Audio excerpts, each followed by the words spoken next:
mga Jungster, this is Andrea Salandanan and welcome back to my YouTube channel. So for today's video, ito yung continuation ng vlog ko. Ano ang nangyari sa akin sa immigration, ano-anong mga questions ng immigration officer sa akin, ano-ano yung mga pinakita kong documents, hinanapan ba ako ng affidavit support, na offload ba ako, sinek ba ng immigration officer yung aking cellphone. Oh no! Lahat ng mga questions na yan ay sasagutin ko dito sa vlog ko. Makakatulong to sa inyo, lalong-lalo na sa may mga magpaplanong pumunta ng Dubai as tourist, sa mga first timer. I'm sure makakatulong tong vlog na to. Please keep on watching, guys.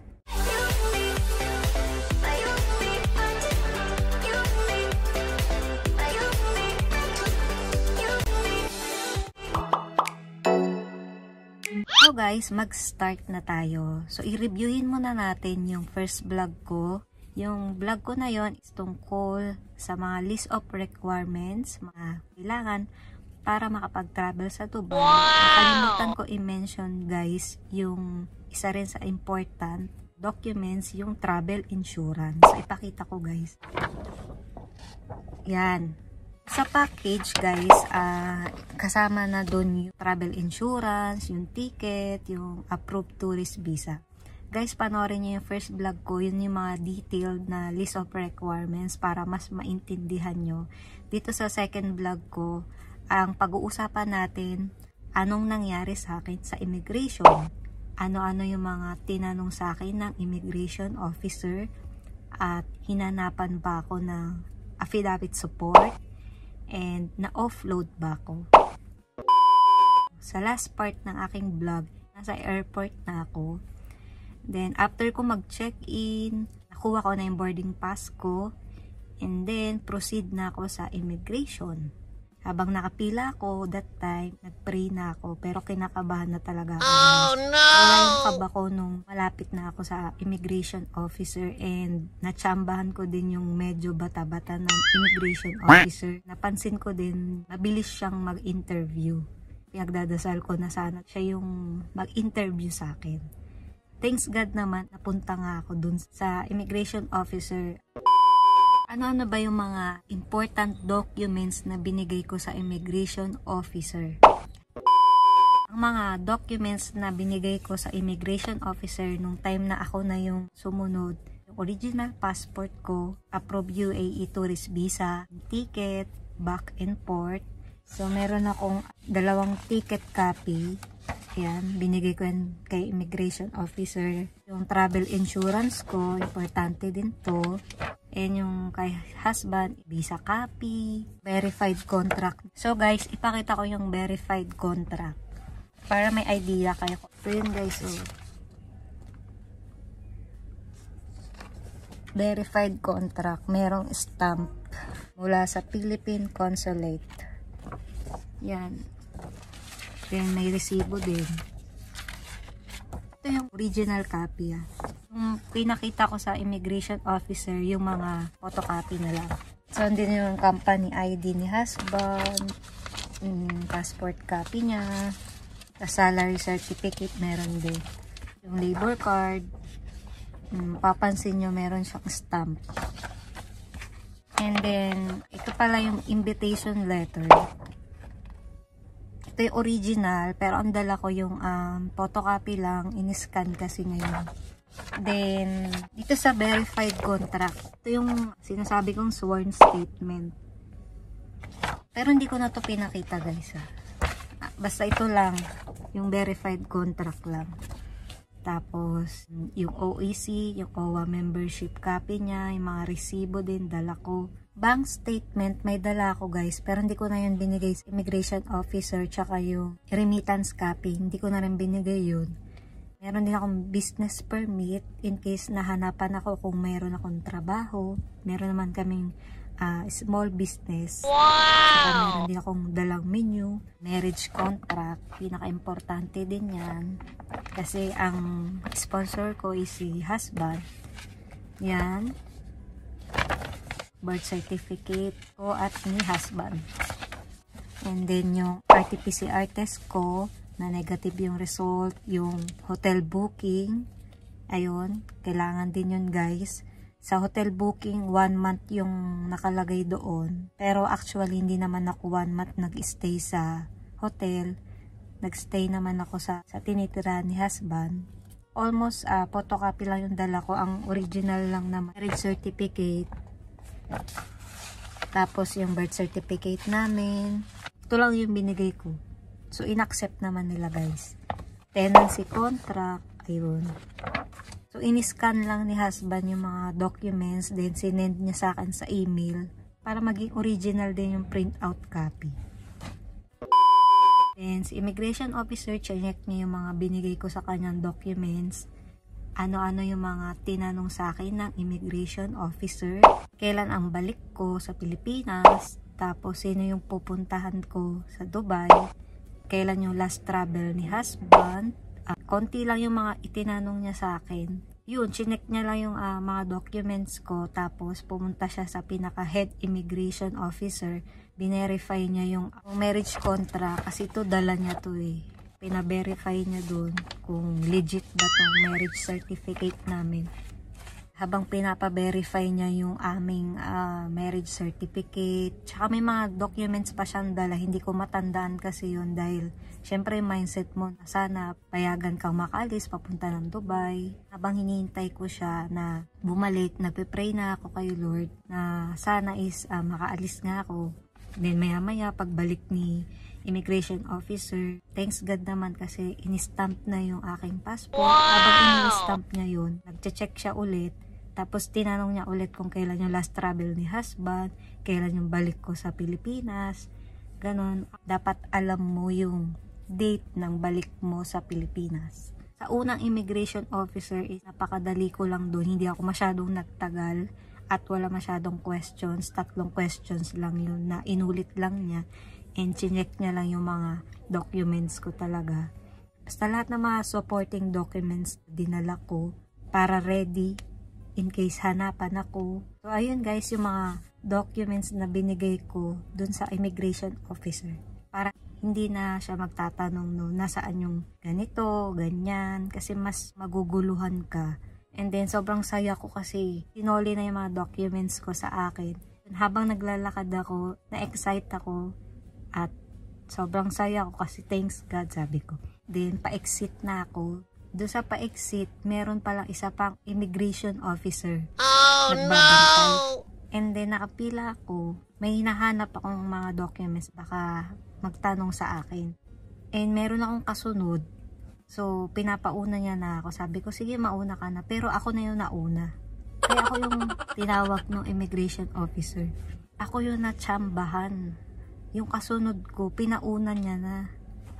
So, diba, tsamba-tsamba lang kung sino yung gusto niyang interviewin. Kasi ako, that time, sobrang tuwang-tuwa ako na guys kasi tapos na eh. Akala ko, wala nang magtatanong sa akin na immigration officer kasi tapos na yung pala. Ako yung natsambahan tanongin. So guys, dun sa pangalawang immigration officer na nag-interview sa akin, dun ang maraming questions. Sa unang immigration officer, mga ilang questions nga lang. Doon sa pangalawang immigration officer, doon yung maraming tinanong sa akin. Talagang paulit-ulit din. Ano-ano nga ba yung tinanong sa akin ng pangalawang immigration officer? Mga tinanong sa akin, sino yung pupuntahan ko sa Dubai? Ano-ano yung mga dala kong documents na galing kay husband? So, binigay ko yung verified contract niya, tapos yung OWA niya, and yung OAC niya. Bakit may balik manggagawa si husband? Then, ilang months na siya sa trabaho niya. Sabi ko, 11 months pa lang, pero bakit daw meron siyang balik manggagawa? Sinagot ko, magbabakasyon kasi sana siya, pero hindi na natuloy, kaya ako na lang yung pinapunta niya sa Dubai.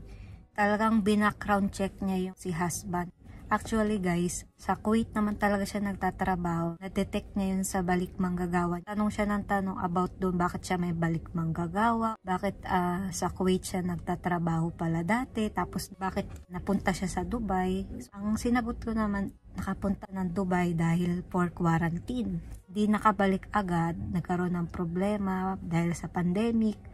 Then, na-stranded sila hanggang sa nakahanap sila ng trabaho sa Dubai. Kaya medyo risky at kinakabahan ako that time talaga sa immigration. Dahil sa situation ni husband na hindi naman talaga siya nag-work sa Dubai. Sa Kuwait talaga siya. Basta in-explain ko siya mabuti sa immigration officer. Tapos guys, tinanong niya paano niya sinend sa akin yung OEC, tapos yung OWA.